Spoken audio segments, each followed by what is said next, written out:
Good evening, everyone. You're welcome to today's CPD. We have today CPD on making your individual level professional activities and innovations count for CPD points. It's a category C CPD, and it's for 2 CPD points. We have the speaker as Mr. Percival Delali Agodo, the Vice President of Gand. So I think we can begin whilst others join in.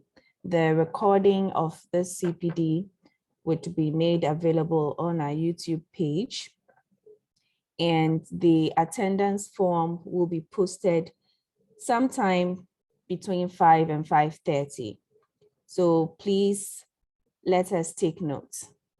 Also, if you are not talking, please let's ensure that we are muted so we have a smooth discussion. Thank you, and Mr. Agodo, over to you.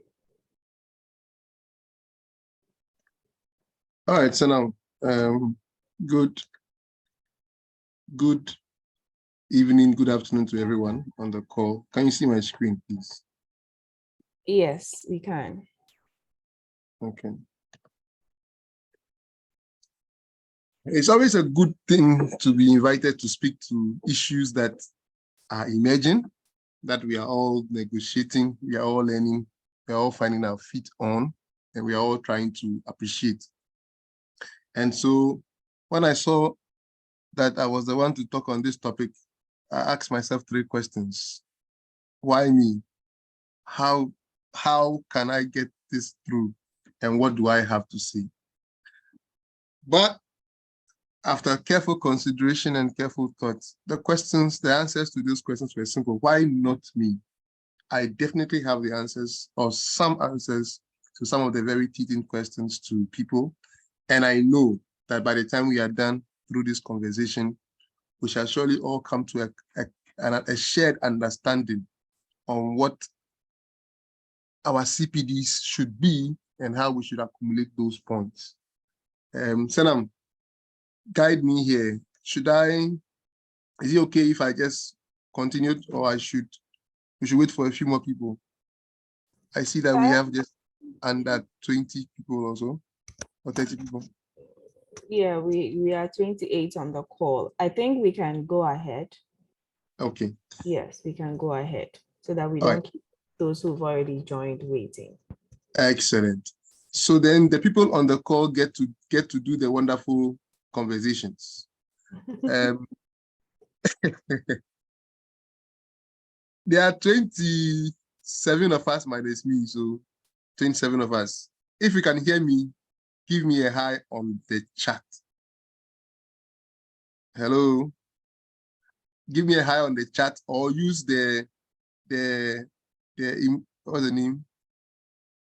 The emojis or any other thing. Let me know that you are here.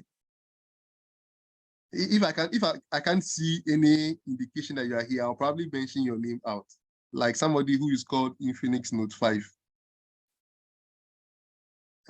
Help us to identify you so we can mention your names correctly. Yes, we want to be sure that we are talking to ourselves. Don't make us scared.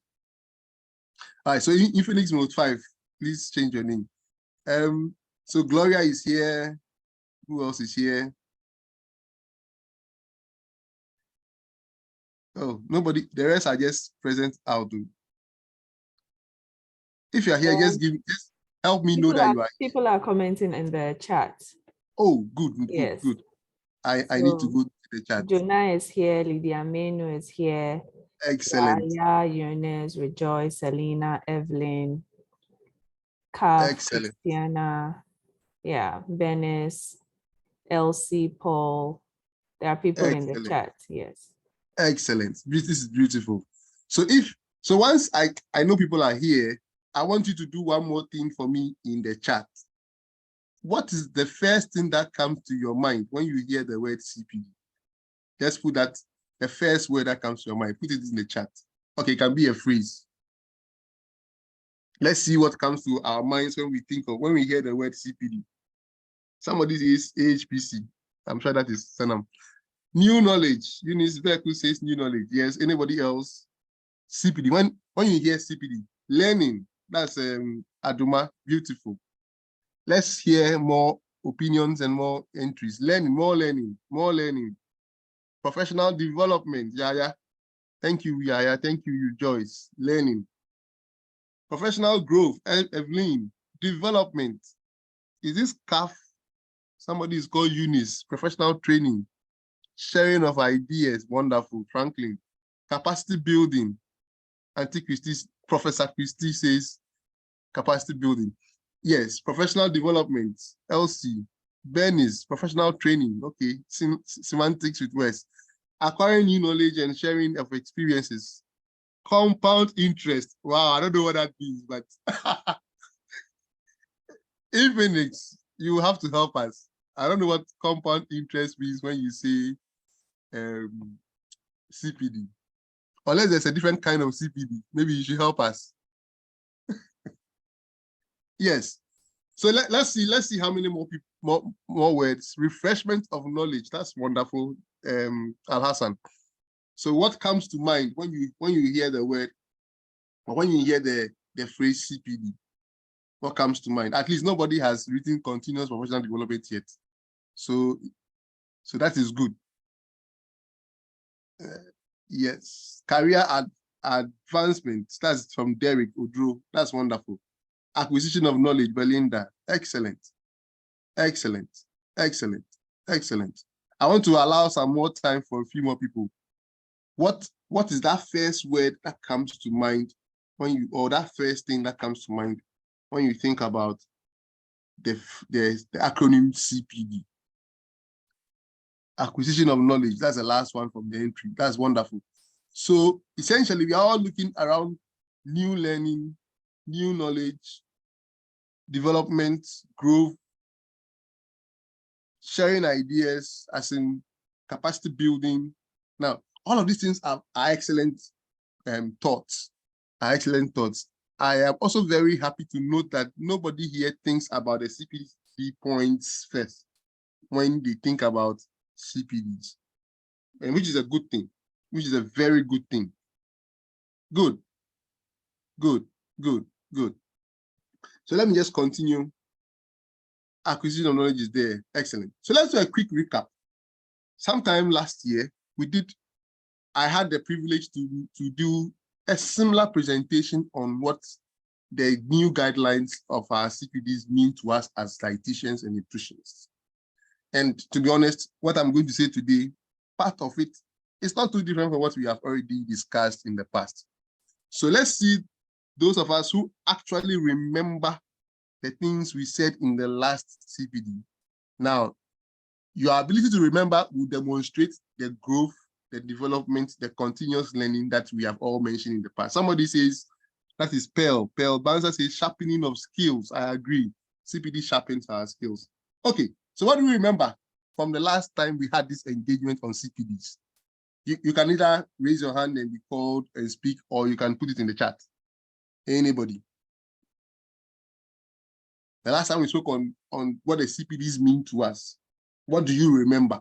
What did you take home from that conversation? Or what do you know about CPD points in the Ghana system or in the Allied Health Profession Council system? Anything that you remember? Okay, now I'm going to pick on somebody now because nobody is talking, nobody is writing. So, because I'm very familiar with this name, I'll mention it first. RD Divine, would you want to tell us what you remember from the last? I don't know whether it's a perception. I just knew you were going to call my name, but unfortunately, no, I knew I was going to call your name too. Yes, I just felt you call my name. Actually, I wasn't around during that presentation, so yeah.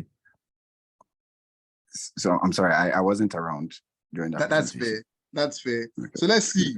So now if I ask who are those who are around, I'm sure nobody will raise their hands. So, all right.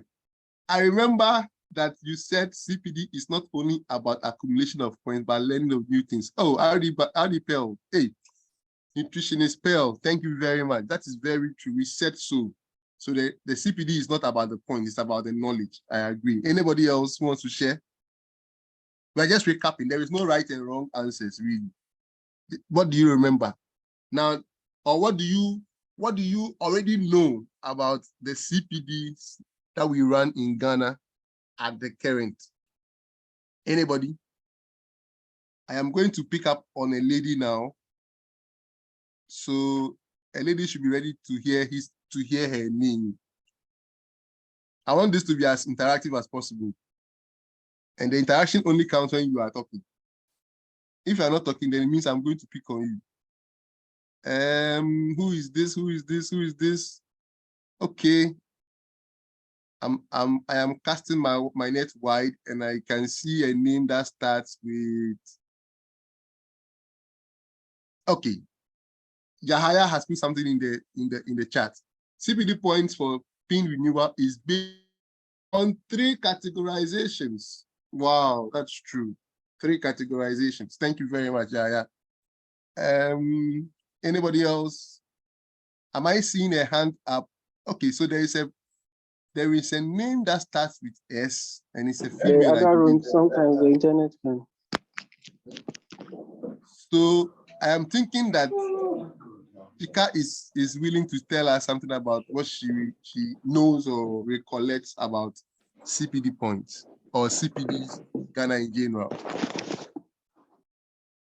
Is Chika ready to speak? Let's hear your sweet voice. No, not at this point. Thank you. Oh, you almost broke my heart, but that's fine.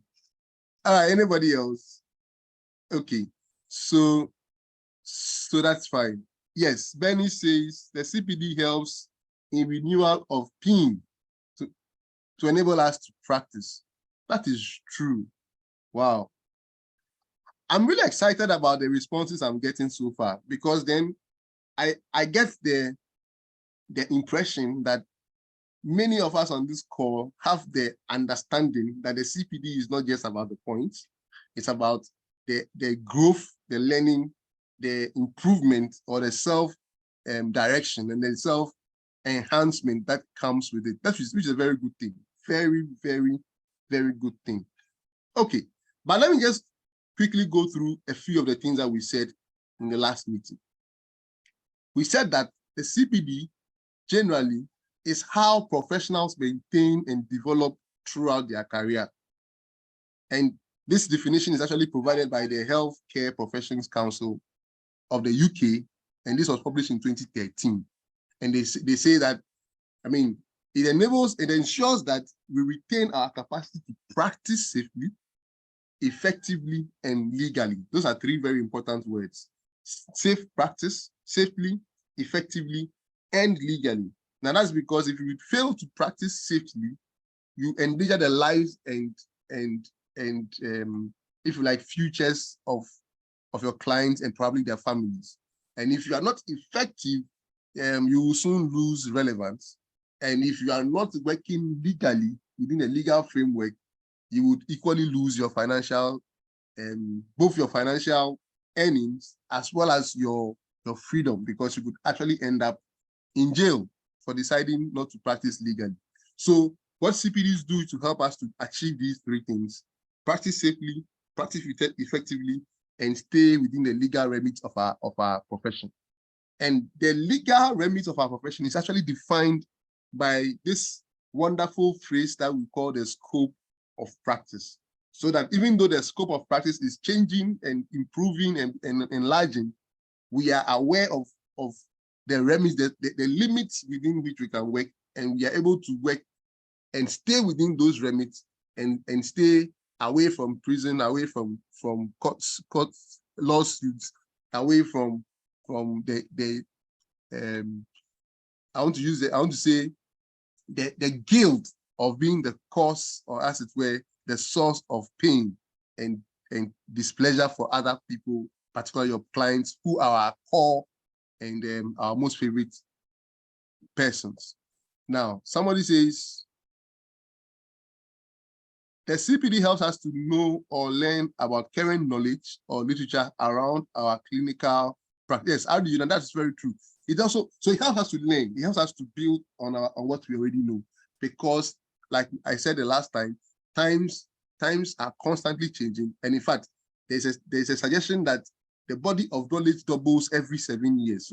So by the time you finish your 4-year program and first degree program and do a master's program, a 2-year master's program, and do your national service, what you learned in year 1 could have changed or would have doubled. So the volume of knowledge available to our juniors is about twice the knowledge that we have. So we should always know that it's very likely that the people that you are probably even exposed to training may have more access to information than you yourself. So what the CPD does is to help us to bridge that knowledge gap and help us to remain relevant at all times. Good. There's another comment. Okay, I think that's a link. Somebody says that PIN renewal is a legal requirement. I totally agree. So again, that comes to what CPDs help us to practice legally.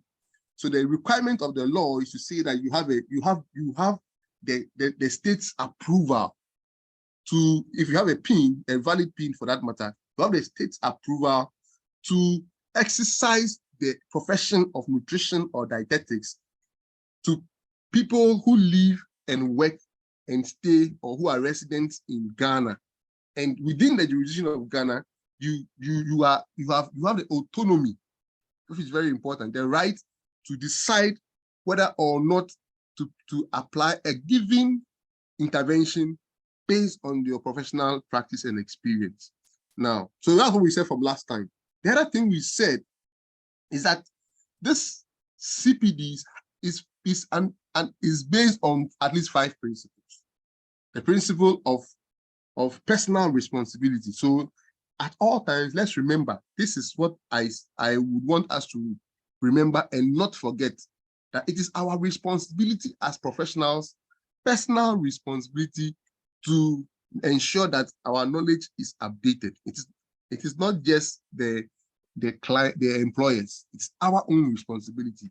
The employer is there to provide support for that to happen.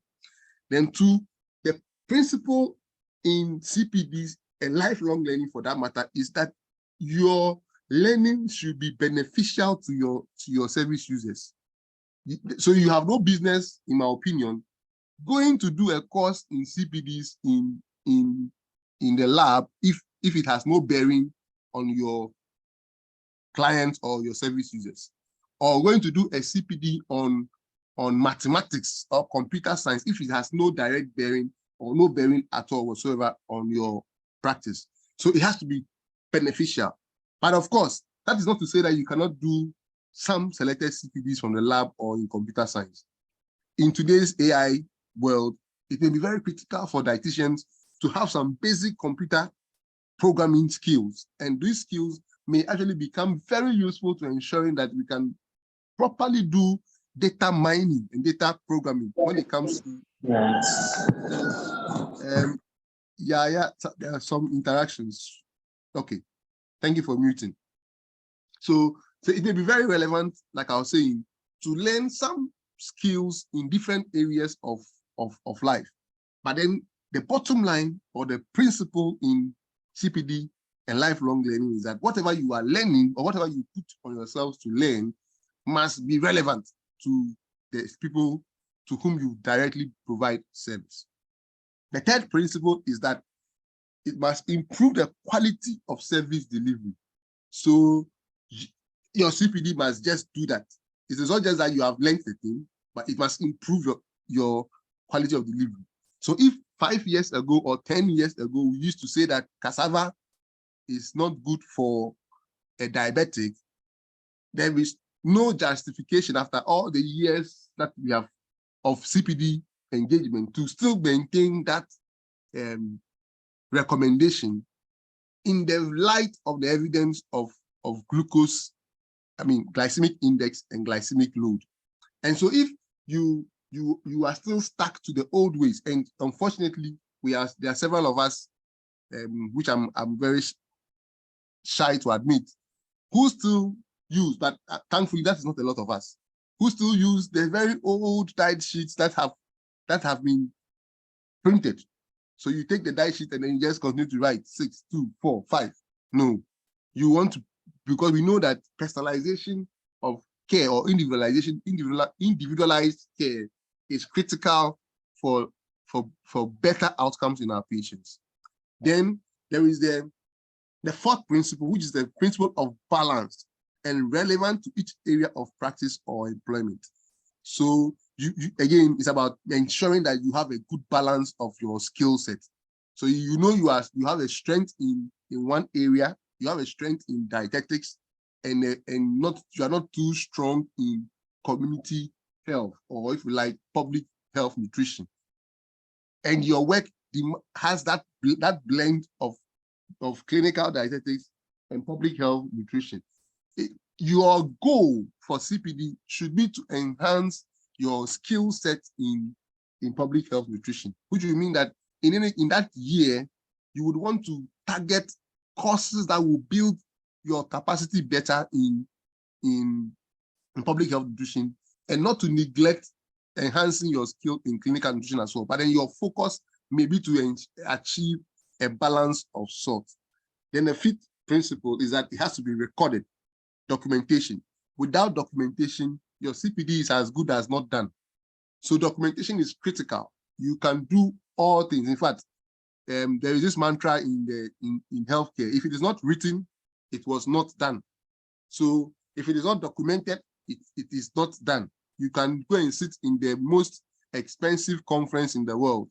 You can go and you can be the keynote speaker in the highest quality workshop you can think of in Ghana. As long as there is no documentary trail, or there's no documents, or you cannot prove documentarily that you had done that, it is best to consider that activity as pro bono, which you didn't have any interest in recording as a CPD event. Okay.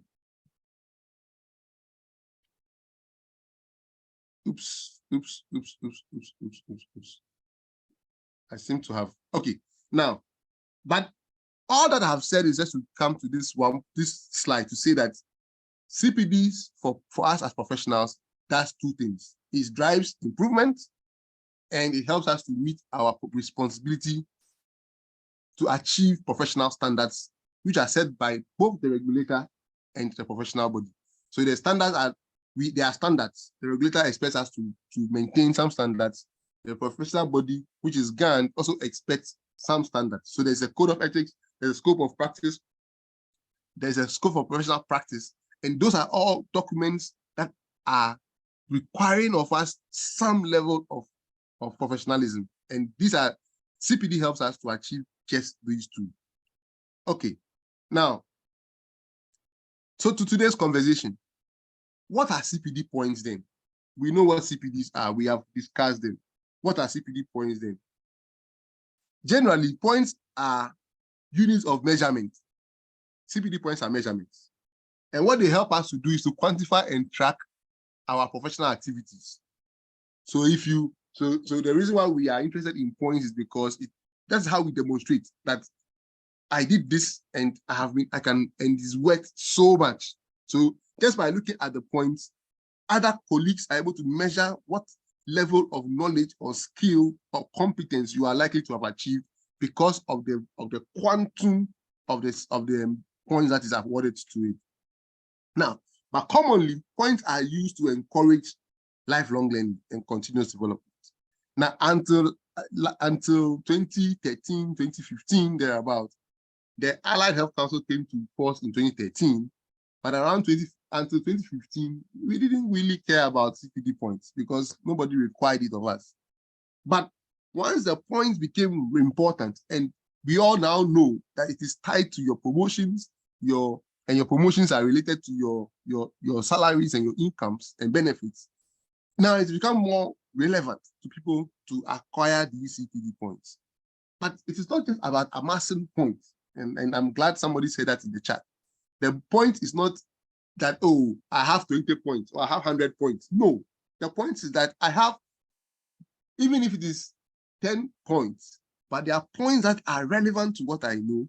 There are points that reflect increase in the quality of knowledge I have acquired over time, and also reflect the quality of training that I have, or the improvement that I have invested myself into. So the points help us to demonstrate that we are doing the lifelong learning, and we are doing it in a more continuous way. Now, so that is for example, the reason why I have a challenge with events and program organizers who put up one event and then you get all the maximum points you need for, or the minimum points you need to renew your PIN. That does not demonstrate learning, even though you may have learned a couple of things, but in one event you get 20 points.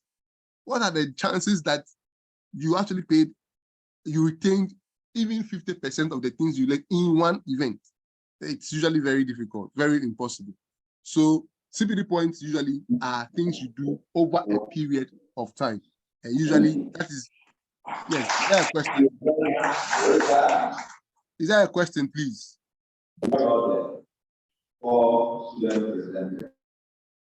Okay, I think that was not I was thinking to the question. Yes, and if you feel you have a question, it's okay to raise your hand and indicate at any point. I'm happy to pause and respond to the questions. All right. So let's make progress. Now, I want to just say that this slide is just to say that CPD points are generated from different spaces. And usually there are 4 key areas, if you like, 4 thematic areas. We are getting it from training, which can be academic training, formal training. We are getting it from professional experience, so that every day you are working, you are seeing patients, you are learning new things. You are getting it from community, so community like us, like Gand, like the community of practice. So you're joining a group for pediatric nutrition, and there is a body of knowledge in pediatric nutrition that you build your capacity on. That's a community which helps you to build your continuous professional learning or development. Then there's also self-study, so you can decide by yourself, I don't know something about X topic, and then you go online or go to any resource that's available to you, whether paid or free, and then you avail yourself to learning the content for that skill, and then you acquire the certification or you complete the process, and then you can use that as a CPD event. Now, but the essence of all of that is the essence to what is important to note is that this is a cycle, and it's a continuous cycle. So you are assessing your capability and you're learning, and you are making plans around what needs improvement, what needs revision, what needs reinforcement, what needs enhancement. And then once you are done with that process, or once you keep doing that process, you begin to acquire the skills and knowledge to fill the gap that you identify in your own learning. And as you are doing that, you are not just learning and filling the gap, you are also applying the new knowledge and evaluating the process to know where else you need to go next for the next set of knowledge. So that is a cyclical process which continues on and on throughout the lifespan of every professional, particularly for professions of continuous learning, like dietetics, like nutrition, like mostly all the professions in health. Okay. Any questions at this point?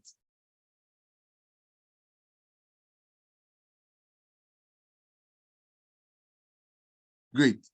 So now, how do CPD points contribute to professional development? Apart from keeping professionals up to date, CPD points do, and also making sure that we are meeting regulatory standards, CPD points help us to do 5 other things. It helps us to and ensures that we encourage professional learning. I've mentioned that not too long ago. It helps us to fill the gaps in our learning and ensure that we are enhancing our competence. It helps us to facilitate networking and collaboration. Now, so this networking is critical, because then that is how we learn from the people who are ahead of us, who are our colleagues, and sometimes the people who are who are learning from us. So we are learning from them and we are collaborating. The essence of collaboration also helps us to produce new knowledge that you couldn't have produced by yourself. Now, then the other things that it helps foster reflective practice. Ideally, when you do a CPD event, it is not just about filling an attendance form. In fact, in South Africa, or in some courses that I have joined in South Africa, once you are done with the professional, with the training, you are given a form of an exam, sometimes just 5 questions. and you are expected to score at least 70, sometimes 80% of the exams, sometimes just multiple choice questions. And other times it is 3 questions, one of which is an essay of sorts, where you are basically forced or coerced, that's a better word, to think about how you can use the new knowledge you have acquired, or whether it's a new knowledge or updated knowledge that you have acquired in that training in your practice. So that's reflective practice, constantly ensuring that you're doing it right after the event. And sometimes they tie your point accumulation to that reflective activity. So if you don't submit the reflective activity, you are basically forfeiting the points that come with that continuous learning event. Now, so essence is also to help us to think, mindfully think about the things that we have learned and how they are relevant to our practice and how we are able to use them in going forward in our own practice. Then that CPD also ensures it, because of that mindfulness, it ensures that we are also promoting innovation, and we are looking at creativity. We are looking at creative ways to use what we already know, or creative ways to work around what we already have, and to ensure that things are better tomorrow than they are today, which is the essence of continuous learning. But it is important to also highlight and state that there are different types of CPD point systems. Some are compliance-based points, CPD points. So here you have to meet regulatory standards. And so you do it because you must meet the regulatory standards. Some are weighted. So there are different activities, but each activity has its own different weights based on how complex they are, or how they are relevant to your work, and or what significance they add to your practice. Some are tiered. We are in levels. You have to achieve level 1, level 2, level 3, and then you have to make sure that you are meeting all the levels. Others are hour-based. So if you do 1 hour, you are getting 1 hour CPD points.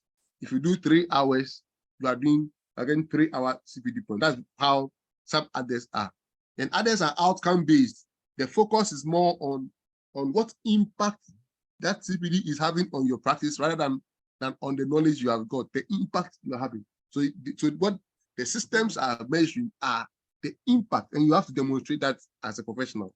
And others are activity-based. So each activity is given a specific point. And then others are credit-based, just like you do in a university. So you take a course, you get 2 credits. There's a 2-credit course, there's a 5-credit, a 3-credit course, there's a sometimes 6-credit course. So if you take all of them, it adds up, and then you get the total number of points you want. Now, which one would you say is the allied health CPD point system? This is an open question to all of us. You can raise your hand or put it in the chat. So there are different types of CPD point system.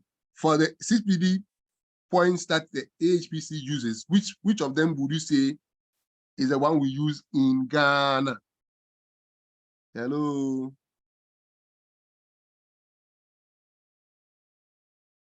Hour-based. Okay, that's Jonah. Wonderful. Any others? Regulatory. Okay. Even compliance-based. Okay. Any others? Thank you, Lydia. Thank you, Felicia. Which other ones? Any other ideas? Which one do you think the AHPC is employing? The tiered, that's Jahaya. Credit-based. Okay, that's Canada Nutrition. So I'm thinking that to be RD Mavis. There's compliance, there is more compliance, more and credit. What do you think? What do you think is a CPD point system that the Ghana Allied Health Profession Council is using? Compliance, credit-based, all. I like that. Mixture. Okay, so it's good to change your mind, you know. It's good to change your mind. It's good. Yes, credit-based. I wish somebody could unmute and share their thoughts on this. Anybody? Oops. What have I just done?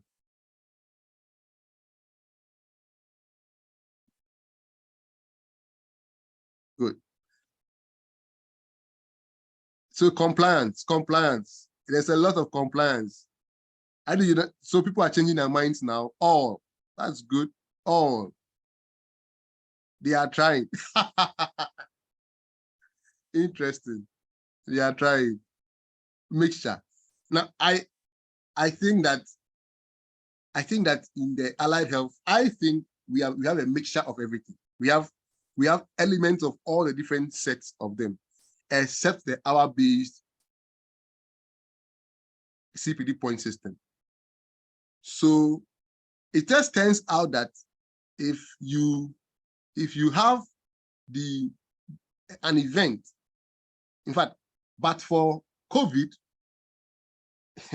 the online webinars were not accepted by the Allied Health Professions Council. So we couldn't have been doing what we are doing now.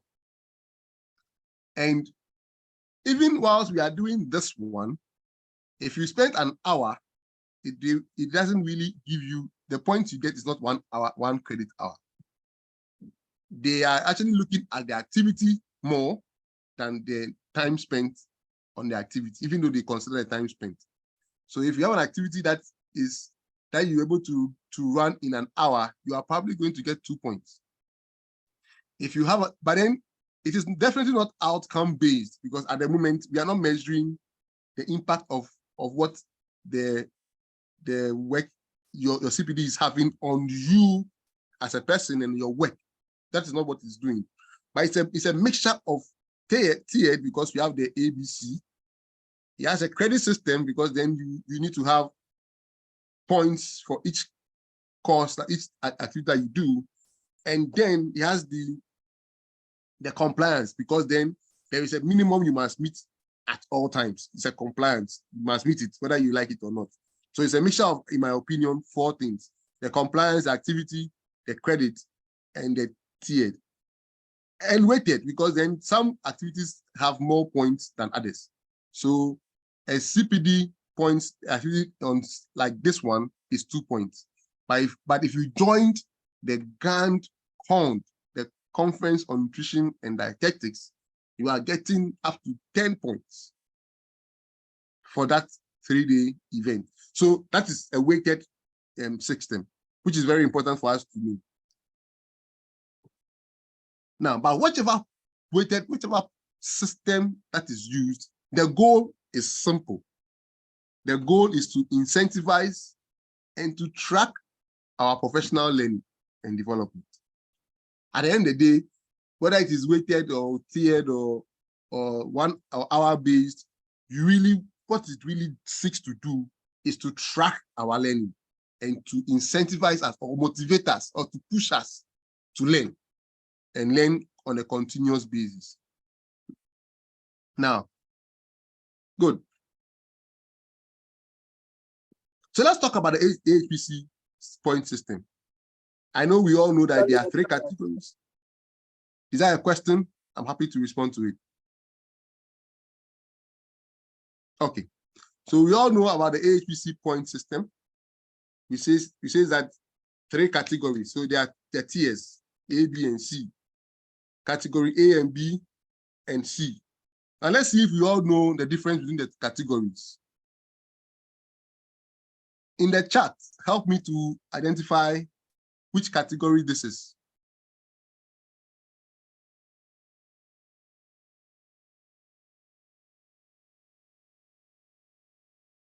Which category is this, please? The category of CPD activities. How do you not say it's A? Category A. Which category of CPD activities is this, please? It's on a screen, so I know you can see. Should I read it out? The category of CPD activities relate to educational experiences that may provide valuable learning for the professional. Category A. Okay, I see a lot of category A's. Is that your final answer? Is that your final answer? Unit says category C. Yaya to say C.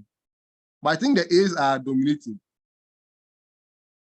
Okay, Samson to say C. Evelyn says C. What? Let me just allow some more good to vote. Now the C's are taking up the space. Okay.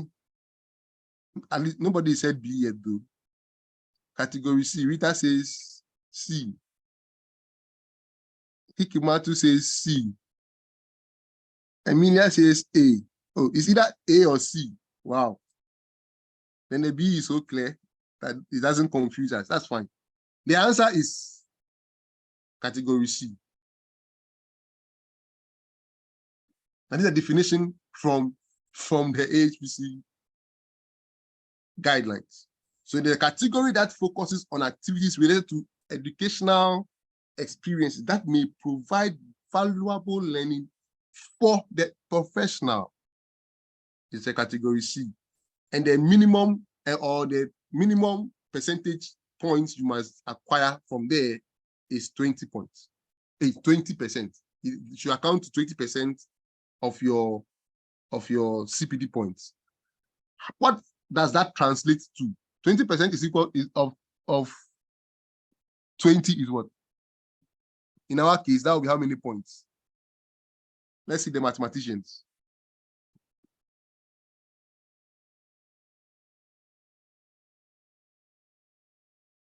Four. I agree.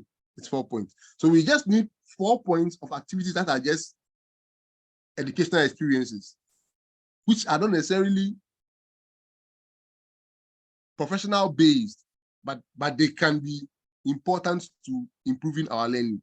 So like this training is about CPD points. It does not necessarily add to our dietetic or nutrition expertise, but it helps us to improve our practice overall. So it's a category C activity, which is 20 points. Let's see if we can figure this out. I think it is a very easy one. This category relates directly to individuals' professional practice area, specialization or sub-specialization. And the answer is, this is so easy. So easy, isn't it? I agree. Category A.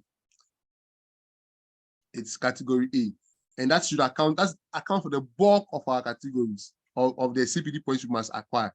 So we need 10 of these minimum, and we need, which will account to 50% of 20 points. Now, the next question for me is very simple. It's a true or false question. Let's see the answer in the chat. Sorry. Professionals need only 20 CPD points in any given year to renew their PIN, Allied Health Professional Council PIN. Only 20 points, true or false?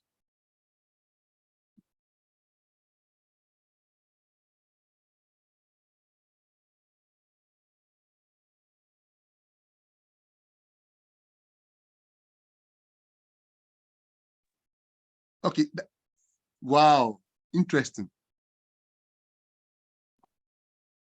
Interesting. Okay. Okay. Okay. There is false, true, false, true, true, true. There's a true with definition, with explanation. True, but you can get more. There's false, true, false, at least 20. Please use a true or false. Let's agree on that. For allied, true. False. If you are interested in learning more for personal development, you can do that, I guess. That's true. Yes. So depending on how you interpret that question, it is true or it is false. If you interpreted it to mean that you need only 20 points to renew your, only as in, that is all you need for CPD points, it is true. If you get 20 points, you will typically be renewed. But for the purposes of this discussion, getting only 20 points is not what you really seek to do, because if you get only 20 points, you will not get your license renewed. Your 20 points must be in the 3 categories, and they must have the minimum number of points in all the 3 categories. So it's not just about getting the 20 points, it's also about getting it in the categories, which is very important. Now, I am going to say that there is conversations around increasing the number of categories to 4. And the 4th category is designed to be a permanent category. A category that, no, the word is not permanent. The word is mandatory category.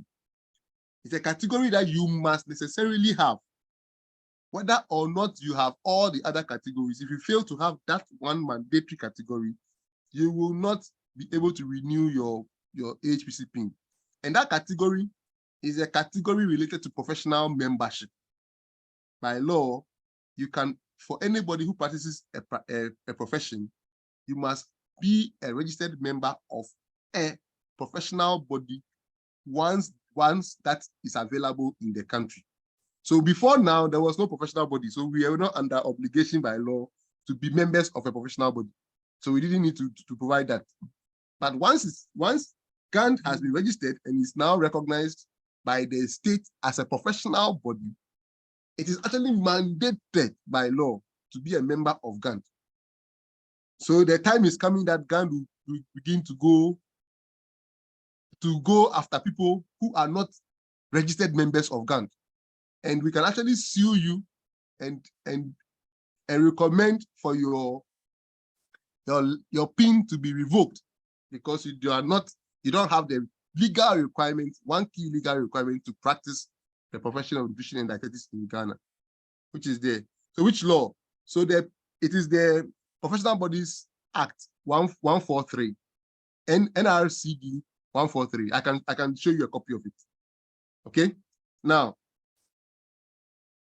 yes, exactly. So it's actually in law that you cannot practice a profession for which a professional body is registered or in that country. So you can't be a medical doctor without being a member of the professional body. The same way you cannot practice law in Ghana if you're not a member of the Ghana Bar Association. You can be a member of the UK Bar or the Canada Bar or the German Bar or Japan Bar or Africa, whichever country. But as long as you want to work in Ghana, you have to be a member of the Ghana Bar Association. And the same works for engineers and even architects. So if you recollect, there are conversations around the architect who designed the National Cathedral and as to whether he or not he had the legal remit to produce work in Ghana. Those are all things that are done to protect the profession. So Gand is going to soon go after all of us. No, those of us or those of them who do not have registration numbers with Gand.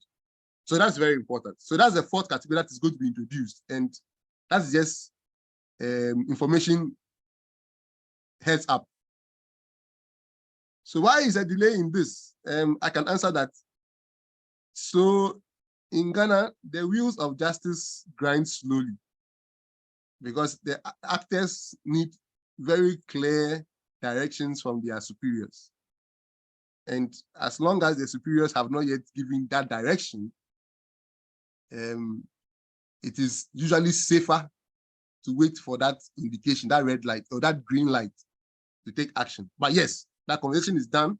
And I know you're asking this because of your experience from other jurisdictions. It is actually in our law. And Gand is actually going to ensure that it happens, and we practice fully. So there's a question: is that law not in conflict with the freedom of association in the Constitution?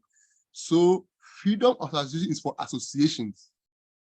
You have the right to be associated with any association of your choice, but you are mandated by law to be registered with a professional body, which is not an association. Professional body is a body legally recognized by law to protect every given profession, or each profession that it is registered for. So it is not the same as the association. So Gand is not Ghana Dietetics Association or Ghana Nutrition Association. That one you can decide to join.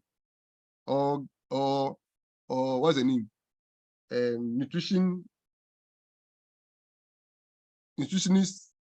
Professionals Association of Ghana. Those are associations. And even in their name, the association is reflected. So you have a right to decide whether or not to join. But for a professional body, the law is clear on that. You cannot practice that profession. Once there's a professional body registered, you must have the registration of that body as well. Okay, so Divine says, I thought Gand is an association.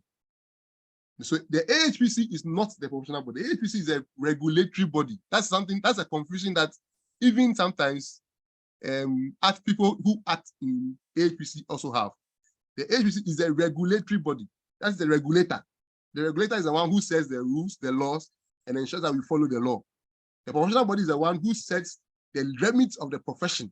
So the professional body has the capacity to determine what we can do and not do, as in what is the scope of our practice. Is defined by the professional body, but then of course, usually the regulator adopts what the professional body recommends. So that's how come it appears as though the regulator is a professional, but that's not the case.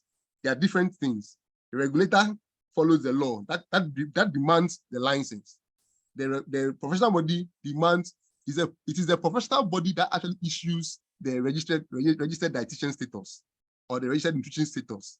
It is not the council that does it. The council does the LD, which we all know, the licensed dietitian status. That's the clarity I want to put to that. But in some cases, the professional can be a regulator. That is true. So in some countries, the regulator is the same as the professional body because they are self-governing. In fact, that's actually where Gand is moving towards. Our aim is to get to the point where we are self-regulating, so that we can say, when you mention Gand, you are referring to a professional body as well as a professional regulator. And that's the case in America. The American Academy of Nutrition and Dietetics is both professional body and regulator. The regulatory arm of the AND is the CDR. Somebody should help me with the credential. It's credential. I forgot what the CDR means, but it's CDR. Same as Canada, exactly. Thank you for affirming that. Okay, good. I don't think this is necessary anymore. Now, so let's make progress. So in the chat, let's hear it. For which professional innovations do you think you deserve CPD points for? What are the things you are doing in your different places that you think deserve CPD points, which is not yet in the CPD point list? Does anybody want to talk or share in the chat? I think today the chat is very active. I like that. But I wish that people will talk as well. Or I should pick on people again.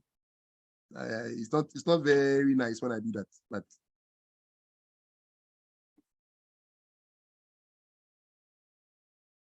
what activities or innovations do you have in your space that you think deserves CPD points? For anybody?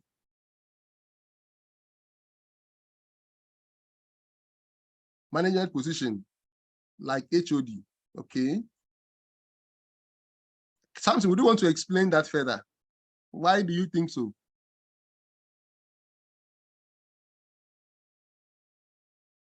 If you could unmute, that will help. But if you can type, that's equally fine. So if you are HOD of the unit, you should get points for that. Interesting. That's good. Individual presentations at workplaces and even among other things in the hospital. You should get points for that as well. I agree. Precepting for students, that's Emilia. Yes, I agree as well. Justice, I agree with you. Individual presentations. When you do presentations, it must count. I agree. Acquiring of higher degree like PhD, lecturing, etc. Okay, so the good news is that if you acquire a new certificate in Ghana, it is actually, and you submit the certificate, you actually get CPD points for the certificate. Okay, so that is already in our books. So if you have a first degree and you do a master's in dietetics and you submit the master's certificate, the completed master's certificate, and you usually get a certificate to the council, they will recognize it and give you, I think it's 10 points. A PhD is around 20 points. I think I have to verify the numbers, but I think it's 10 points, minimum 10 points.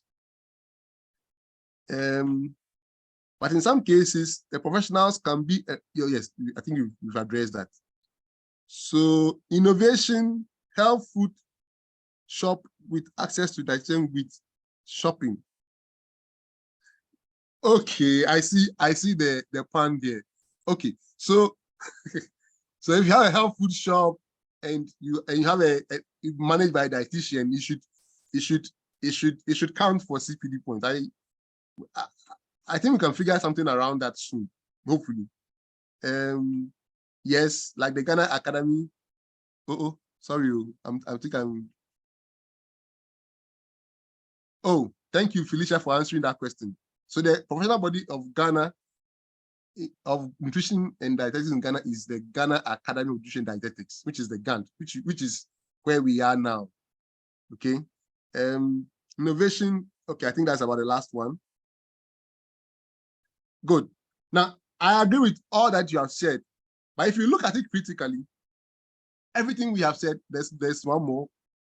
Professional association executive.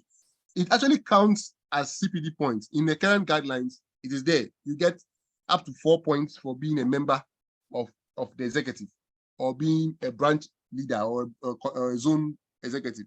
So just a letter from the professional body to recognize or introduce you as same is enough to prove that and get the points for that. That's very important. Now, but all I wanted to say is that whatever the things that we mentioned, you will find that they will fall under at least these 5 key activities. Continuing education courses and workshops. So you do courses, like you go online, you do a course, or you go to a university, you do a course. You go to workshops. Now, the Ghana Health Service does a lot of workshops, a lot of those workshops, but then unfortunately, those workshops are not captured in a way that will be CPD points for the attendees and the presenters. So if you present in a workshop, in a seminar, in a webinar, as I'm doing now, all I really need is for Gand to write to me and say, Mr. Percival Agodo, we invite you to present on this topic on so and so date. And then when I am done, you write and say, we thank you for completing this assignment on so and so date. Those 2 letters are more than enough evidence that I have done the job. Now, but fortunately, because Gand submits its CPD list ahead of time to the council, every speaker on that list who is a allied health professional gets the right to be credited for extra points. So you are not getting points. You are not getting the points just for being a participant. So everybody else will get the 2 points, but you will get extra points for presenting in that CPD event. Because to prepare for a CPD event, it includes, in fact, for a 1-hour presentation, you probably will spend about 3 hours to come up with the idea and prepare the slides. So that's a lot of learning. And as you are sharing the learning, you're also helping others come to the same level of learning that you have achieved. So as a speaker in a workshop, as a trainer, you can use that also as CPD points, which many people don't actually do often. Then, sorry.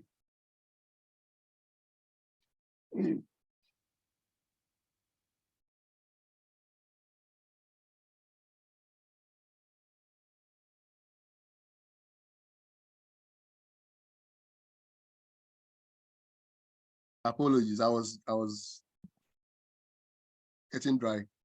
All right. So self-directed learning. So I identified that I need some skill in biostatistics. I've done some, in fact, I've seen routine data in my consulting room. Every day, patients come. I see on the average 50 to 200 patients each day. And then they all come with different kinds of conditions. I have their labs. Of course, you need ethical approval to do that, to use secondary data, because you are using patient data. But ethical approval is a very simple process, really. You just take the form, put in the issues, and say, I want to know what is the trend of diabetes or what impact is my service as a dietitian having on diabetes and progression among patients in my facility. That's a very simple question. It's an operational research, and you feel that I don't have the skill set to do the statistical analysis. So you take 2 weeks or maybe 12 weeks, maybe sometimes maybe a Coursera course or an edX course on biostatistics. Or if you don't like the online version, you actually make time to go to a well-structured biostatistics class, and then you are taken through the process, and you have evidence to show that you have done that learning. Nobody asked you to, but you did. You should be able to prove that you have done that course, that training, and then you can submit that for CPD event or CPD points if you so desire. And then the ones that are actually very easy to acquire is attendance to conferences. And like I said, just one conference like the COND can give you half of the points that you actually need.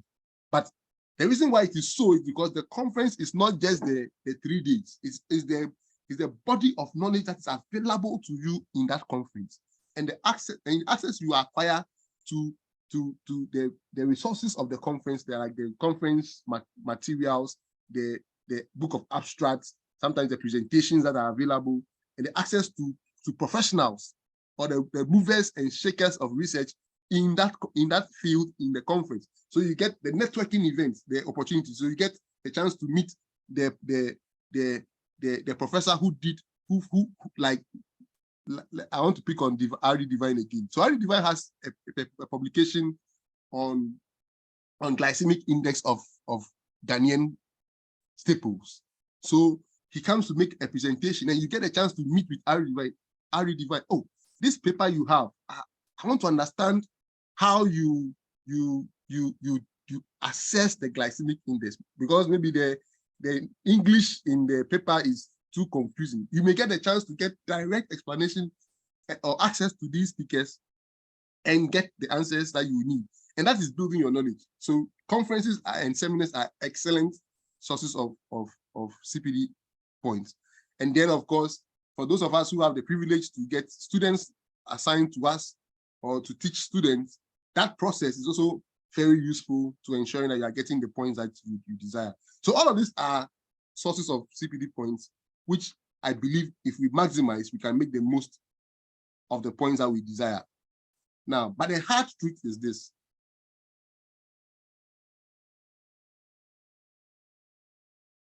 How deep the math is depends on who you are asking. How deep the math is depends on who you're asking.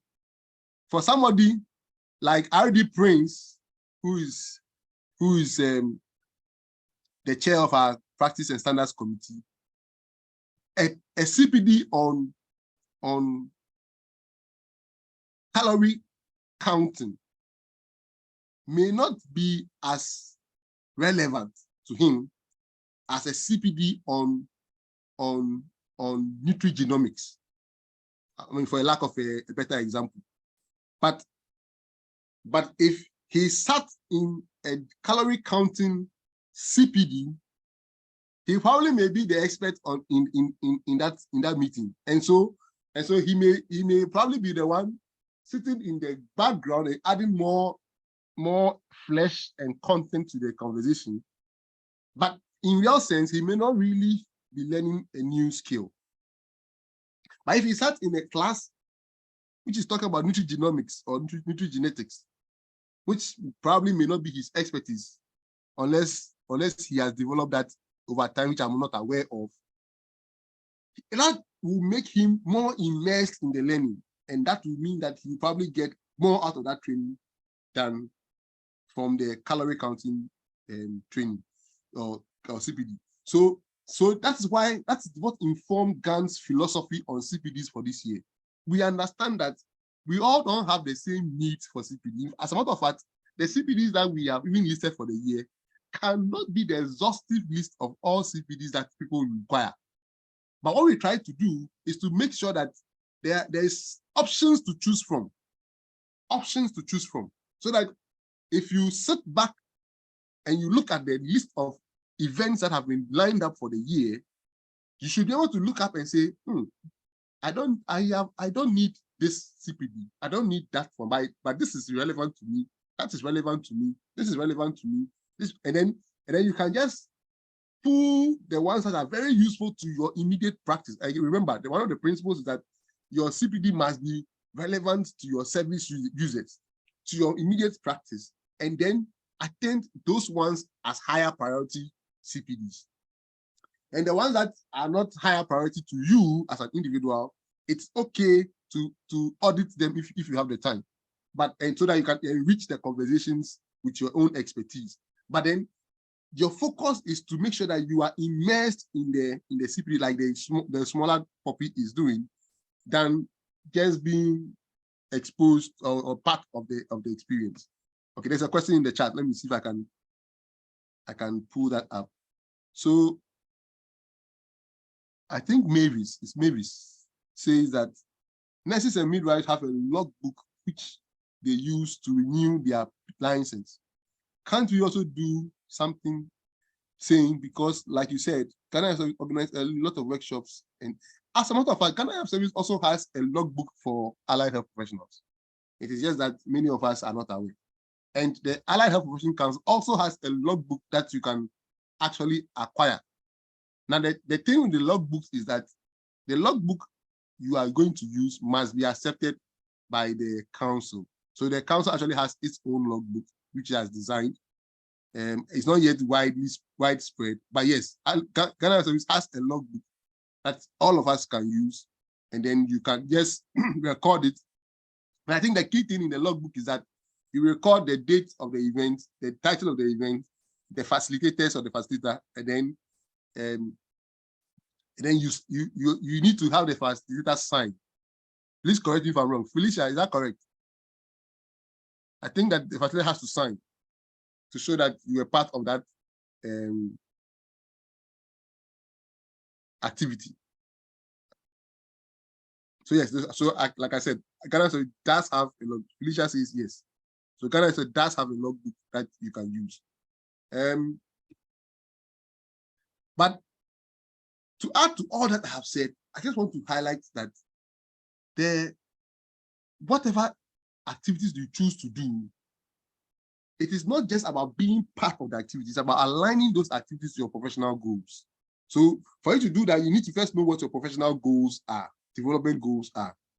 And I was in a conversation with a colleague who is practicing in the UK now, and he tells me that at the beginning of each year or each period, you typically a quarter, his head of department will sit him down and they will set targets for the period.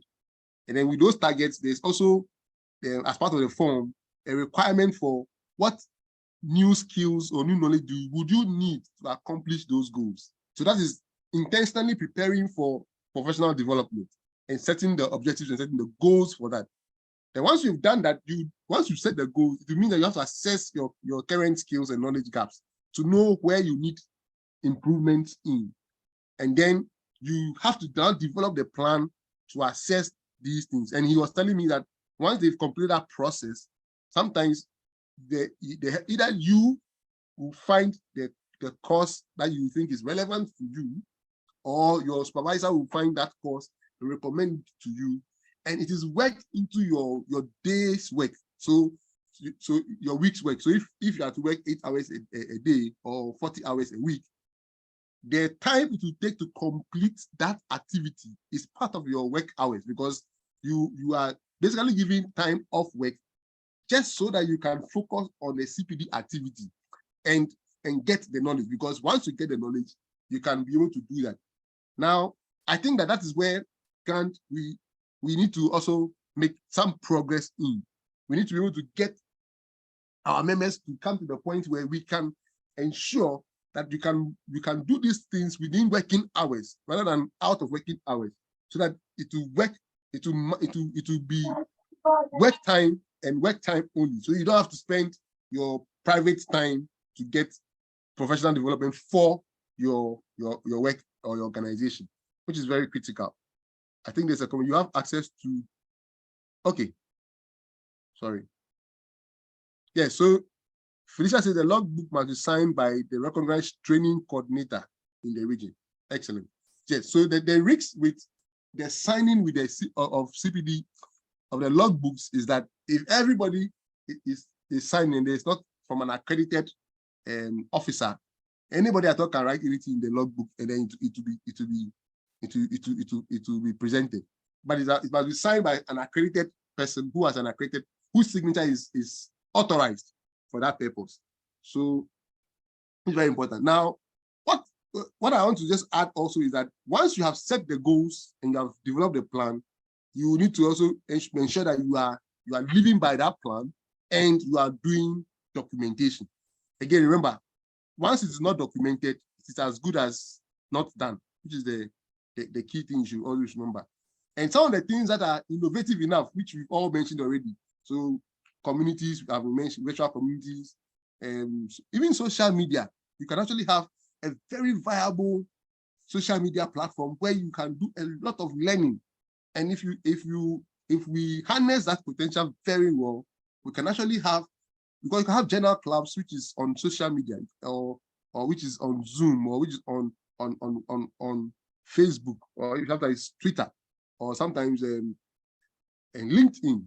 And once you can demonstrate that there is learning that has happened in that space, you should be able to use that as a CPD activity. Yes, so there's a citation in the chat. In Canada, you set goals at the start of the year, exactly what happens in the US as well. Then document where you are going to get the knowledge to meet those goals. Same thing. And then at the end of the year, you evaluate what you have learned and how it applies to your competencies. Excellent. So the key thing that makes this process, so what you just said, I really appreciate it. Thank you very much. What you just said is in line with what my colleagues told me from the UK and others from the US and Australia. Now, the key to achieving this is that there is a clearly defined set of competencies for dietitians and nutritionists in these jurisdictions. Ghana has some drafts which has not been widely authorized. I want to use the word authorized, but there are some competencies, most of which are adapted from the US and the UK, by the way. But I think that we need to come to the point where those competencies become widely known by all institutions and all persons who are practicing the profession. And then that is how you build your competence. You have to show that in this year, I have built my capacity in X, Y, Z competencies 1, 2, 3, 4, 5. And then that's how you do it. And then you can now sit back at the end of each year to see whether or not you were able to achieve that goal. And that is the way to go. And I must admit that Rome, they say, was not built in a day. But sometimes we don't have to wait 500 years to build a city as powerful as Rome, especially when you have access to the technology and even better equipment than the original builders of Rome had. So I am of the view that we can do same in Ghana. In fact, we've started with what the age has started, but we have not arrived yet. And I can tell you that together we need to come to that point where, as a head of the department, so you want your HOD-ship to be recognized as a CPD activity. The way you demonstrate that you are a good HOD is to show that you are mentoring your staff. And one of the ways of mentoring includes sitting them down and helping them shape their CPD plan. And you can write that in your own plan as empower, if you have 5 staff under you, 5 staff to achieve their continuous development goals. And that's a goal for yourself. So then when each of them meets their goals, you've also met your goal as well. That's how you demonstrate leadership. Otherwise, in our current dispensation, the fact that your HOD doesn't show that you have done anything for anybody. And there is no way to measure your HOD-ship and its effectiveness. And so it will be difficult to award marks or points to that activity. Okay, great. Now, but I want to also say with this slide that anyhow you look at it, all CPD events will fall under one or two things. There are those formal activities. Some of them are the workshops and seminars, the conferences and the symposiums, and the academic trainings, and there are a lot more. And there are some which are informal, some which we cannot, which are like world rounds, maybe formal in a sense, but in our context now it's very informal. Or self-directed learning is quite informal. Peer learning, so general clubs and collaborations may be quite informal. And then, oops, I think I put the wrong note there. So you find that there are several of these things that are, you can find these two areas, is either informal or formal. The goal is to ensure that the formal ones are easy to track because there is a formal process of getting them done. Like this CPD event is now formal because there's a whole, I'll use the word liturgy of things that must be done for it to come to pass. But the informal ones, like the general clubs, if you have a general club, you can actually register your general club officially so that when you meet and you discuss a paper, a research paper, maybe once a month or maybe once every 2 weeks, those papers that you discuss and the outputs that come from it can be considered as a CPD activity. And that is very important. And at this point, if there are any suggestions, I'm happy to listen to them. Some of the informal things that we do. Anybody?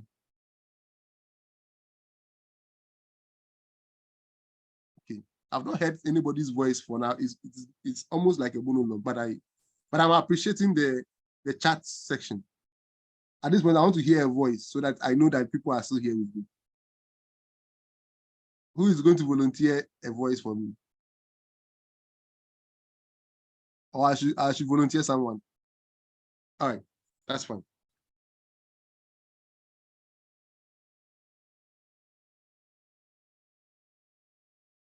Certainly. Yes. So the green environment. Yes. So I think that's what I mean. So green environment. So making sure that you're using the right. So you can learn a lot how to use. You can do a lot of things that are not exactly nutrition and dietetics, or even if they are not the hardcore clinical or public health nutrition that we do, but they are connected to our work as professionals. And some of these engagements you can actually record in very clear ways. If you first, in our context now, you will need to register that event, record it, document and record it. So Maxwell Conlan has his hand up. Maxwell, please, let's hear you. All right. Thank you so much, Presi, for this enlightening presentation. In fact, I've really seen a lot on the other side concerning continuous professional development. I wanted to make some few inquiries. When you are asking about the individual projects that is being done and being qualified as, let's say for CPD, there are certain things I want to find out whether, as a professional, whether those projects can qualify as a CPD. For instance, I remember some time ago, there was a food service project that I did with Tasty Treats Ghana. And then Audi Bedu also joined in that field for food service as well. I think at the time I did a project, it was the only food service project that was being done in the country. But you see, at the time, I was just thinking of how to document it. So I heard you talking about documentation. There's nothing like any documentation. That is one project that I was involved in. There was another one, there are other ones I do on WhatsApp, which talks about, which are more like weight loss interventions that a lot of people have seen a lot of progress with regards to such projects. And then when you are a consultant for an international organization that involves training people to put intervention at the community level with regards to nutrition, does that also qualify? So I want to know whether any of these three scenarios qualify to accrue CPD for me as a professional. And what is the best way to register an idea or a project that you have undertaken? Thank you. Excellent. I think it's a very open conversation, okay? And I think that the questions are very important questions. So let's take them one by one. I will share my opinion on this. This is my opinion, and feel free to add on if you have any dissenting ones. But at the moment, our council is the one that is doing the accreditation, okay, of the points of the activity. So what it means is that if you are going to do any activity, my recommendation is that first go to our CPD guideline. I was going to, let me see if I can share it. The CPD guidelines, and then see, it is most of the things you have mentioned are actually captured in the CPD guidelines. Okay. Now, the thing that you really want to do is to, number one, ensure that the people you are collaborating, like you did with Tasty Treats, it should be possible for Tasty Treats to record or to engage you officially, okay, rather than the verbal conversations, okay? So even if it started as a verbal conversation, it should be possible, for example, to say that we are engaging you formally to do this with us, or we are collaborating. So things like MOUs become very important. So before you engage in activities, you want to establish very basic 1-page, 2-page MOUs. Maybe in the future we will come and talk about, standard MOUs that we can all just take and adapt and then use, which is something we can have. So MOUs, because we are collaborating. Collaboration is key. So collaboration is part of your competencies as a professional. And once you have done that, the MOU will now become a documentary evidence of the activity being produced. Master, do you follow me? Now, beyond the MOU, you can also have the pictorial evidence of the event. So or you have access to maybe, and today that is so easy. You don't even need to carry the pictures with you. Just upload it on Facebook or Twitter or which other ones you are comfortable with. And then you can be able to share the verifiable link to those resources with the council. So as evidence that the agreed events in the MOU has been what? Followed through and executed. Do you understand that? Now, but most importantly, once you have the MOU, and even before you do the activity, it is your responsibility. Again, remember, the CPD is a personal responsibility to alert the council that you are in the process of doing this activity and you intend for it to be recognized as a CPD activity. So it's not just that you wake up after the fact. That is what the council is trying to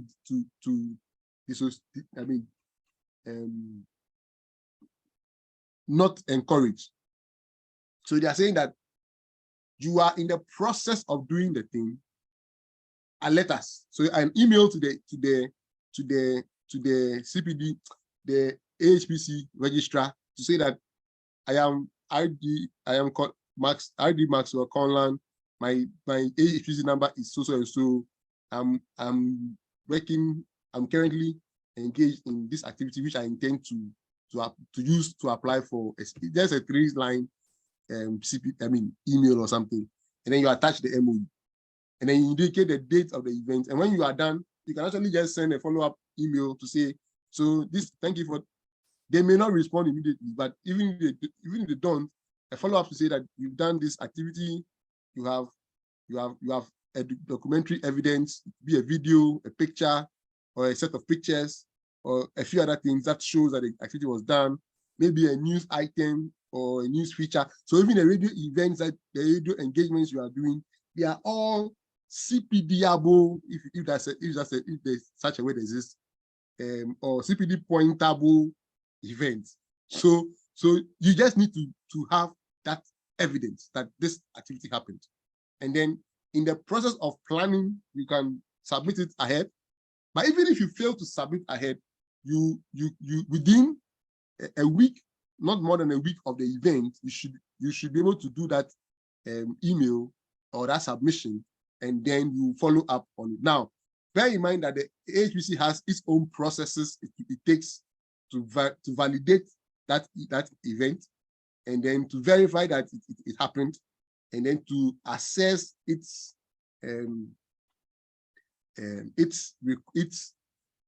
suitability for points. So it's better for you to engage the HPC before the activity happens than to finish the activity before you now send it, and then they now say, oh, this activity that you have done, we don't think it meets our requirements. That will mean that you have lost effort. But if you send it before to them, and then they review it, you will know how many points you stand to gain from that, and then you can now add it to your dossier. So that is point B on this slide. So verification of activities is actually done by the AHPC, and that is why you want to do it before the activity actually happens. Now, so once you have the right documentations and you have the certifications, now that you can always amass that point for that activity. But the safest way for most people, Maxwell, is for us to work with recognized CPD providers or accrediting bodies like Gand. So Gand you cannot go wrong with attending Gand Cpd events. Even if there are technical challenges, Gand has the capacity to help you resolve them. But if you are by your own, that can be a little more complicated, because then the effort you will need to do that, and the recognition you may get may not be as equal to what the Gand, which is a professional body, would get to resolve those challenges. So yes, you can do that. Now, the second one you mentioned was the WhatsApp group. Again, this social media is here to stay. We cannot run away from that. Now, the question is you have to first prove that what you are doing on that social media platform is increasing or is enhancing your knowledge as a single professional. It is not just about the event. You must be able to prove how it enhances your knowledge. Once you have proof of that, you just need proof that the activity on social media is happening, and that may mean saving the thread of conversations and demonstrating the time that it takes to complete that process. So I know, for example, you have this 90-day, is it 90 days or 30 days? I think it's 90 days, right? Event. Yeah, so, 90 days weight loss. Yeah. Exactly. So that 90-day event, you are there as a facilitator. So you are going to have to demonstrate that you are working. You see, but you have to differentiate that the CPD is not what you are doing as your work. That's something I must highlight. It's not just your work. It is things that you do outside of your regular working hours. So if you are doing it as your, as it were, arrangements or your galamsey arrangements, it may not necessarily qualify for points, because the principle is you cannot be rewarded for the same thing twice, just like you cannot have two double salaries. Okay, so if it is an altruistic, or as it were a voluntary, or as it were an event you are doing for the purposes of increasing knowledge and facilitating that one, you can. But if the council is able to prove or demonstrate or assess and come to the evaluation that that activity may have earned you more than just the points or more than just professional training, but it has financial gains, it may not approve that one. But otherwise, we do general clubs online. You should be able to just demonstrate the organizer of the event, they get the right. But you see, the organizer needs to be verifiable, and that is in this case, which is yourself. You need to be verifiable by the council, and then once the council is able to verify you and approve you, then you can be able to secure and use that activity for your CPD point. But again, you need to engage the council, in my opinion, prior to the activity, not after. And then the one about the consultancy. Again, the consultancy is financial gain, isn't it? And so you have to weigh the two. Which one is more important to the CPD or the consultancy? But if you can demonstrate that the consultancy is beyond personal financial gain and it is a capacity enhancing activity for you, then of course you can do what I've already said already. Maxwell, are you answered? Yes, but what the clarification I just wanted was, so if it has a tendency to bring community impacts, would that be considered, even though there's a financial gain, but it's something that is causing change in the lives of people? So it will be on a case-by-case basis. And I will not say that, I will not attempt to give an answer directly, because then the considerations may be a little different in that case. Do you understand? So for example, if you are consulting for maybe, let's give me an organization, maybe. For instance, it's World Bank projects at a community level that is trying to empower the lives of the people using nutrition, sensitive and specific interventions. Okay, so you see, let me say this very carefully, because I know you will quote me on it in the very near future. Even in Gand, we are careful because we are limited. We cannot financially induce speakers. Do you understand? So if there is if there's a financial gain from that activity, chances are that the council is going to weigh the overall effect impact of that activity over your financial gain. Now, if, for example, in that activity you are doing, you are talking about the consultancy, you produce a report, okay, or a publishable document. That document in itself is tenable in for CPD activity because it's contribution to knowledge. Do you understand that? Now, so because of that report, it is difficult to reward you for the facilitation that will lead to the report, because the outcome in that consultancy is a report. Mansur, do you get me? Yes, I think it's clear. So you need to Clear. focus. So you are rewarded by the output, not just the process. Otherwise, for the same activity, you can get like multiple. But of course, if you plan it carefully, you can actually get multiple points for different sections of the same activity. You understand? But at all times, the council is looking at it on a case-by-case basis. What is most important? And I would say that whatever you are doing, the output is what is important, the report. So an article, a research article, if that's what you are, if that's the or technical report, that you can submit for CPD events points. Yeah, exactly. So I think we'll be publishing a lot of articles based on the work there. So I think it's clear. So maybe that could pass. Thank you. Thank you so much. You're welcome, sir. Well, it's an open conversation. I don't know if there's anybody who wants to add to that discussion. There are some comments in the chat. So someone says, for example, food in focus or on student knowledge can be used. I think it can. It's a public again, this is going to be a category C activity, and you cannot have so many of it anyway. So okay, well, let me say it again. You can have as much as you desire, but you can only use 4 of it. At least that's the minimum you require to renew your PIN. But it does not mean that you should just get 4. You can decide to do, if you have a strength in category C activities, do a lot of them. In fact, it's best for you to have so much options that you don't even care if one doesn't work, but you know that the others will always give you the minimum 4 points. So it's good to do several of them. So sweet melody is a good thing.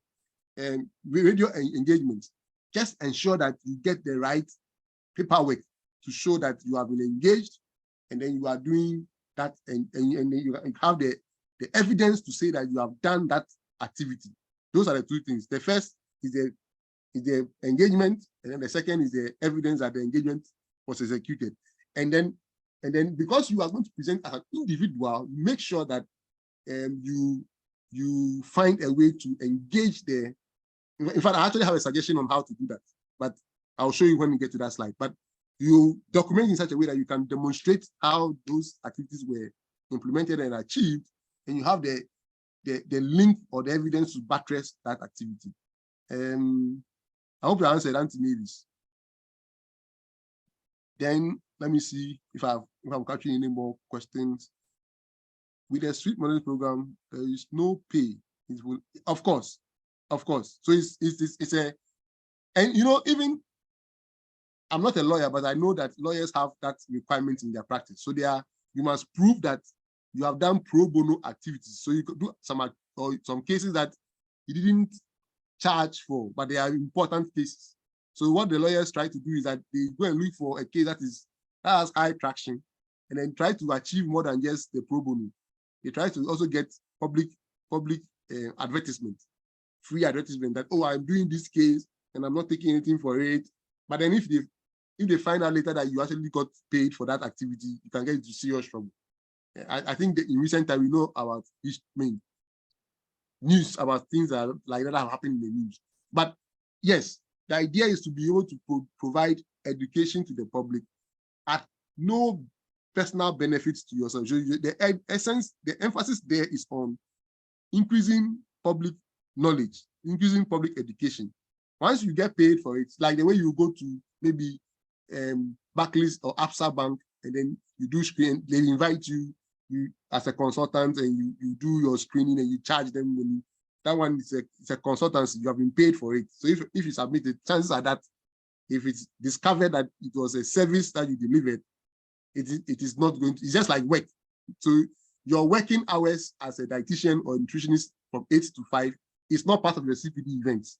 But activities beyond those working hours, or even within those working hours, which are to build your own capacity or build the capacity of somebody else, may count. So precepting will count, because it's not even though it may be part of your job description, it is just a component, and it takes a lot to do that. So you can count. Okay. I hope I've answered all the questions in the chat. Okay. It's usually difficult to track all the chat messages, but I'm hoping that I'm not missing any. What about volunteer work or medical outreaches in communities? So at the end of the day, that's a good question. I am thinking that this question is spanning from the Operation Smile and others related works. For organized bodies like that, it should be very easy for you to get engagement letters and evidence that the activities happened. Okay, so those evidence is what you really need. You need the engagement letters and then the evidence that happened. And then you just do the simple application to the registrar, and that should be fine. Please, what points are acquired as CPD? Seriam, you may have to clarify the question. So if I take some certificate course within a period of time, let's say within the year in review. So it depends on which certificate course you are taking. If you are taking an academic program, you are, I I don't have the numbers off head, but I think a PhD is 10 points. Masters is 10 points as well. Or this PhD is 20, masters is 10. But then the other ones are 5 points. So if you have diploma, you get 5 points. If you have degree, you get. I have the numbers are not off it. I will have to verify that and share them. But yes, there are points for acquiring certificates. So if you graduate this year, you will get the points for graduation. That is why students who graduate in any given year are not required to have CPD points. It is only after they have been inducted, by which time their graduation certificate has elapsed 1 year, that they will now require CPD points. Do you understand that? So the year you graduate, so if you finish your first graduation in the first degree and you get inducted, you only need to write the license and get license exams, and you get your license to practice. After that license, if you go and do a master's and you come back, just the master's alone is about 10 points. I have to verify the number, but it's about 10 points. So 10 points, and then you may have to do some other ones, but just that one alone can do that. But what I need to add is that even whilst you are doing the masters, in fact, let me probably go to that slide before the time goes on, because the discussion is getting exciting. You can actually apply for a waiver. You apply for a waiver of CPD points. So you say that, dear, I am starting a course in masters in dietetics or whatever course it is from this period to that period. Could you kindly afford me a waiver for that period? What it means, when they receive that letter and you add your admission letter to it, for that period that you are studying, you may not require CPD points because you're already learning. Okay? You don't require to pay to do anything for CPDs. You just have to continue and study, focus on your studies. And so you are waived of CPD requirements, but then you may be required to pay the renewal fee each year. So you just submit, you just go online and then you upload your waiver letter, and then all the points is waived. Then you make the payments because you may, as you are within the country, you may still be working. Nobody can stop you from working because if a client works you, nobody can stop you.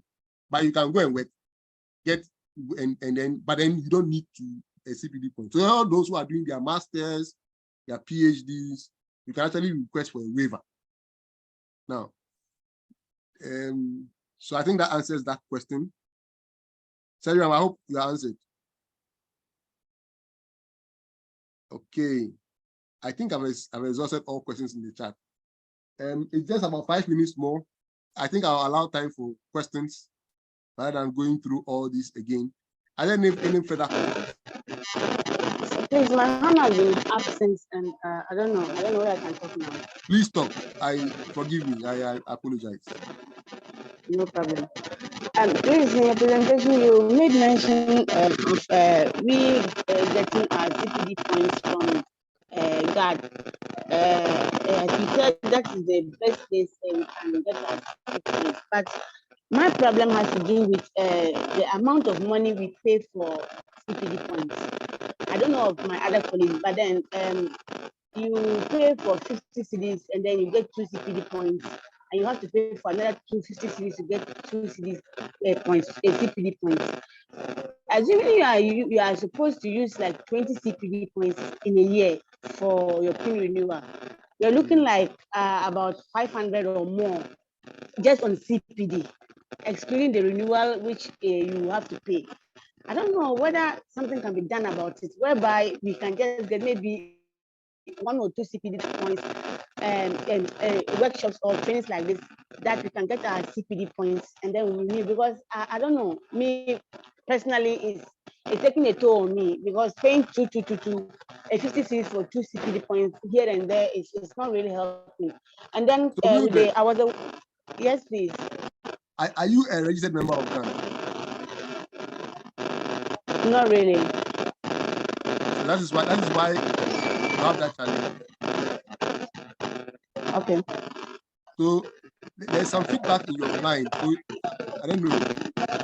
You finish your next point. You had a Yes, second please, question. actually where I am, the network is not good. My next point is I was the one who asked for the logbooks, whether we could get logbooks for, I don't know, you said we, Allied Health had some. How will we get them if we really want to use the logbooks instead of paying for CPD points here and there? If I personally want the logbook, to use the logbook within the year, how will I get it and where will I get it? Thank you. Okay, good questions. So the first one is that I am not a member of Gand. That's how I understand your question. I am not a registered member of Gand. Yes, please. don't get the chance to subscribe to the CPD bonanza that Gand had shared, and so now I'm left with the option of paying 50 cedis per point per event to amass 20 points. That's what you are saying. Okay. Now exactly. The truth is that Gand doesn't want your money. Okay. Gand actually does not want anybody's money for that matter. We only want your dues and then a very small contribution towards CPD organization, because the CPDs are not cheap. We pay about, Sanam, if Sanam is here, help me, close to 300 cedis per point. And then there's some discussions and some other payments we make just to be accredited to provide the CPD that we provide. So that is what makes trying to use the self-directed learning impossible, because you cannot get more than 4 or even 5 points accruing to you from the self-directed learning. You can get that to top up what you are getting from other places, particularly from Gand. So for example, if you needed 20 points and you have 15 points, but you don't have 5 points, and then you do self-directed like the logbook, and then you do all the other things that I've mentioned, they will only give you maximum 5 points, because the Allied Health has rules around and categories around how you are getting those points. You should acquire those points. But just on this slide, I think your question, just this slide, God led us to this slide. Just being a member in good standing with Gand gives you 4 category A points straight. Now, this is a category point that I said the Allied Health is going to make a new category, which is going to be mandatory. Member in good standing. And that is paying your dues. In fact, that is first registering to be a Gand member, which is mandatory by law. Only that we were trying to be nice about people being members of Gand. So we didn't want to be harsh, but it appears that the period of crow-crowing people has passed. What's the English word for crow-crowing? Coaxing people. Is it coaxing or coercing? I don't know. But making people feel good about joining Gand is actually passed. So you are to be a member of Gand by law. And once you're a member of Gand, you are also supposed to be in good standing. And the way to be in good standing is to register, renew your Gand registration each year by paying your dues. And the dues is just 240 cedis per year. It's actually 50 cedis per, yes, no, sorry. It is 20 cedis per month, not 50 cedis. 20 cedis per month. That's the dues for Gand. Very cheap. Very, very cheap. So the goal is that once you pay your 20 cedis per month, which is 240 cedis per year, and then you register with Gand, which is on your first registration, you pay 10 extra cedis for administrative charges, processing. So that's 250 cedis. Then Gand this year made it possible for you to pay just around 200 cedis for all the points you need for the year. And then that 200 cedis, it meant that even if you were doing only the events you needed for the 20 points, you would have paid just around 20 cedis per point. Oh, yes, I think 20 per point. That's the mathematics. So that's supposed to be to make it free for you to become a Gand member. But once you didn't get a chance to do that, at the time it was available. That's how come you are now, it seems like you are paying 50 cedis for each event. To be honest with you, we don't want you to do that, because we calculated to see that if you even decided to take that 500 cedis to pay your dues, you'll be a member in good standing, you get 4 free points, and then you also get a chance to attend all the other events with the extra 200 cedis. You would have saved some money in your pocket. Next year, we are likely to do the same thing. And each year, we ask members to tell us the things that they want training in. So we want you to tell us what you feel you need training in. We put them all together. And then, depending on the needs across the country, we develop a calendar. So, and get the right speakers to speak to them. Then you, in the comfort of your home, look at this calendar, pay your dues 240 cedis for the year. And then you pay 200 cedis, which was paid this year. And then you decide to join anyone. So there are people on this call who have joined practically every CPD event since we started. They've not missed any. But it's only for 200 cedis for the whole year. Maybe, do you get me? But in the meantime, that dispensation is gone, but it's not too late. Start by being paying your dues or registering as Gand member and paying your dues. Senam, can you share the Gand website on the chat so that she can do that? The second one about logbooks. No, what's the second question? Please forgive me, remind me. Yes, it was about logbooks. So the council has a logbook. Ghana also has a logbook. But to be honest with you, like I said, using the logbook has its limitations, because you cannot get, even though you can have you can do all the trainings in the world and put them all in the logbook. The logbook, you cannot get all the 20 points you need from the logbook. That's how the council is operating currently, except that you are a national service person or an intern. Because the interns, the logbook is based on where they have been posted to. So their points for that year is based on the logbooks. But here in Allied Health, the logbook will give you some of the points. The rest of them you must get from accredited CPD providers. And the accredited CPD providers they are bodies like Gand.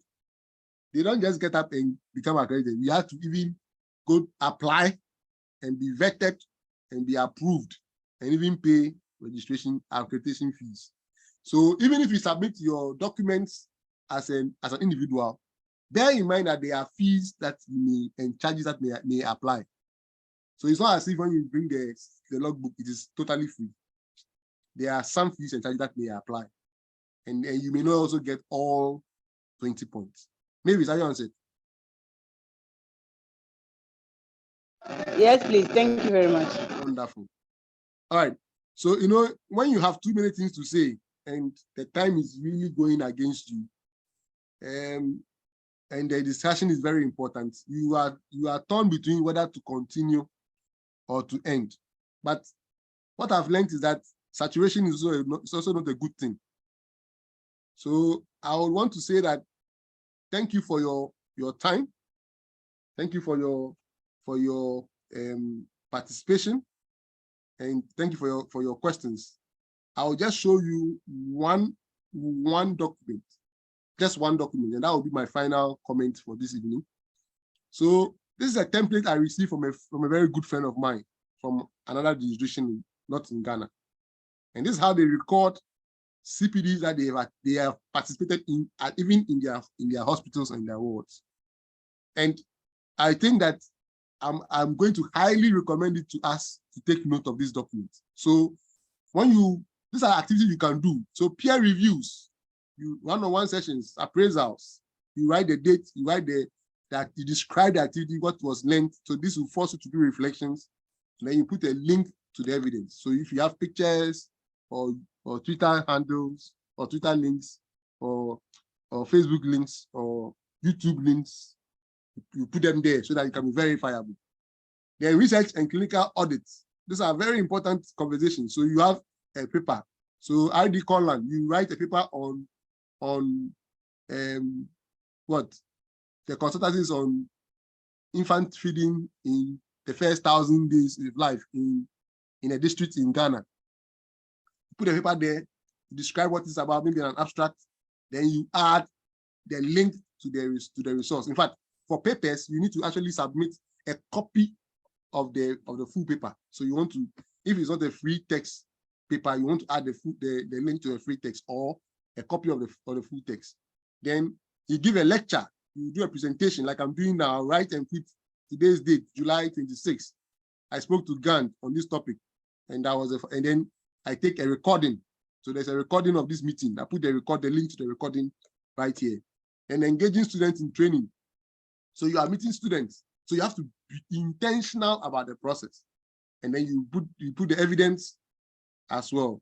And that is how, the same for journal article reviews. So you do a journal club, you review. In fact, this is something you can do. So these are all options. You can do that.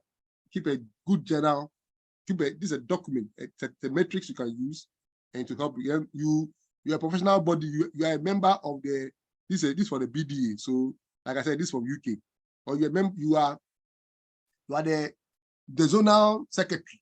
You put it there. For this year, you are the zonal secretary. You put a link to it where your letter is or your evidence there.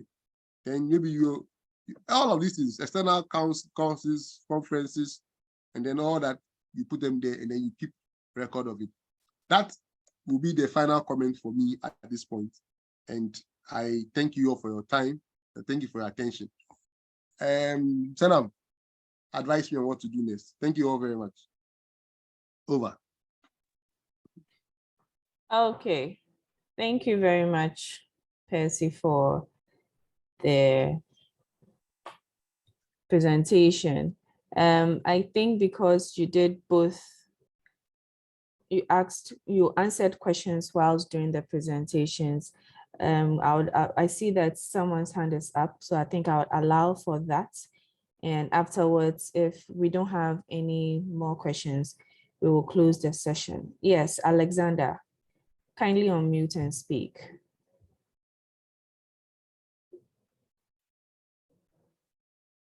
Alexander.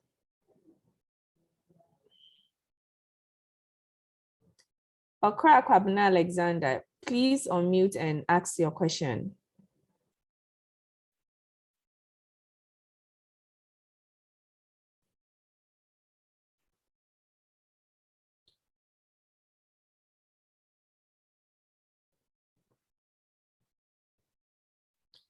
Okay, I think Alex may have had all his questions answered. Okay, so if he's not, I have posted the attendance form in the chat session. So those of us who've not signed in, kindly do so now. So you have your name on the list. So thank you, RD Agodo, for the presentation. And thank you for letting us know that there are so many things that we are doing as individuals, so many activities, so many events that we are attending that can actually count for CPD points and not just sitting in our regular Wednesday evening webinars, so that we have a variety of, should I say, activities on our CPD logs. So thank you. And I believe we would have another forum where you can maybe finish up, and then you can also share the Word document so maybe members can actually use it for themselves. So thank you very much. And yes, that's it. Thank you very much, Senam, for hosting me. Yes. And I really appreciate the engagement. I mean, yes. The chat was really active and it was really pleasurable. God bless you all. Okay.